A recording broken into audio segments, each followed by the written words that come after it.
Shut up and sit down.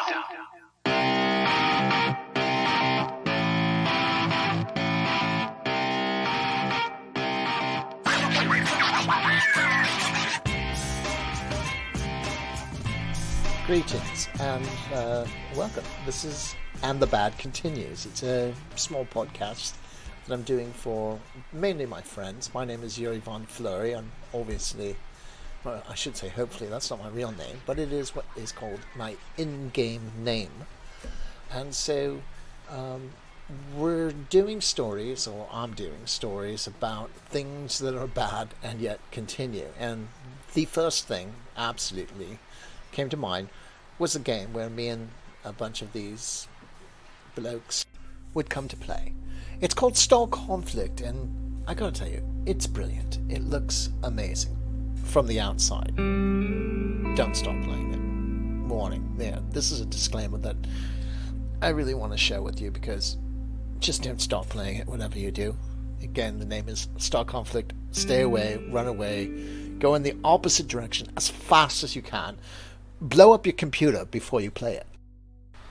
So, this game absolutely defines And the Bad Continue. In fact, that's where the phrase actually originated, because the game is so bad. And what's so sad is that it was brilliant when it started.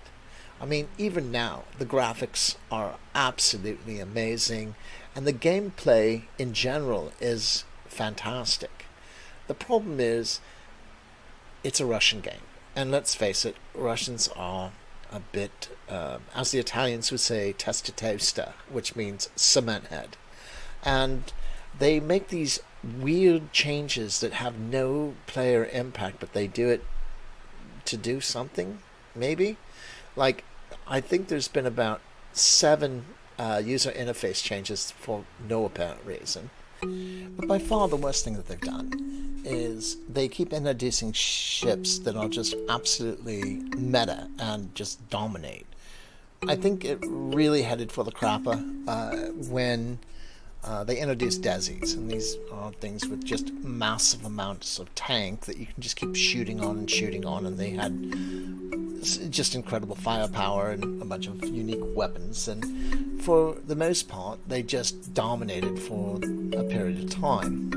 And I think almost in contrast to that, they needed to come up with something that could counter the Desis. Well, so they introduced the Iridium ships, and these are the aliens. And the first one they rolled out was a thing called a Thargo. And this thing was ridiculous. It could kill you 17 different ways from Sunday. It just would fly around you, shoot you, die, regenerate any damage it had, turn around, shoot you, kill you. It could missile you. It just had this immense amount of firepower, tank, and recovery. And it was just stupid. Next, they introduced a thing called a Tycoon, which me and my friends have also made it synonymous with just being gay. So if you're called Tycoon in our group, it means you're gay. And not to be anything about homophobic or anything. It just means you're just kind of Tycoon if you take offense to that. Anyway, and so from there, they brought out a thing called a Wazgat. And so the Wazgat is this thing that's supposed to be an engineer, but it's not really an engineer. It's basically just this flying fortress that fucks you up whenever you get near it.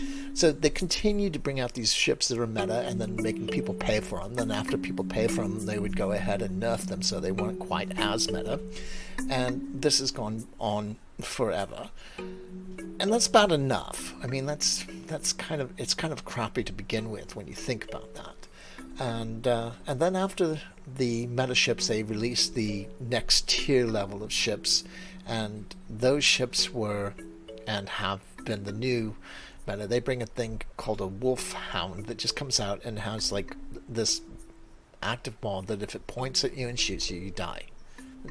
Unless something else happens, but I mean pretty much it just looks at you, says fuck you, and you get hit by a bunch of missiles and you blow up. That's pretty much what that one does. And all of these new ships are metal. But the problem is that the game is completely unbalanced now, because if you haven't played the game for years and years, you don't have access to these ships really, unless you throw a ridiculous amount of money at it. And so it's just gotten completely out of whack. But you mix that with Russians, which you can't tell anything to. They give you chat bans for 475 billion years, and the stupidity is off the scale. And there's just this massive amount of Russian bias that has basically chased off the entire US population that played the game. I mean, it's down to just nothing. There are significant numbers of Russians that play, but the Russian, like our friend and the leader of our group is named Pappy McBites, and he has won contest after contest after contest and never been paid the rewards because he's not Russian, basically. They have special colors that only the Russians can get, which is annoying, and they just, in general, if they can fuck over anyone who's not Russian, they go out of their way to do it. So this is a perfect example of as the bad continues.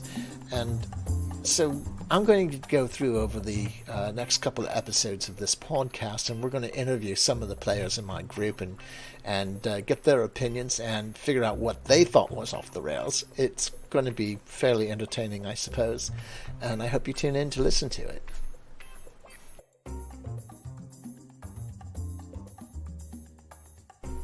Thank you, and special thanks go out to our sponsors, which is the Faith Corporation, Last Man Standing, for their commitment to being the bad, and we appreciate them in numerous ways. They have continued to allow us to have fun.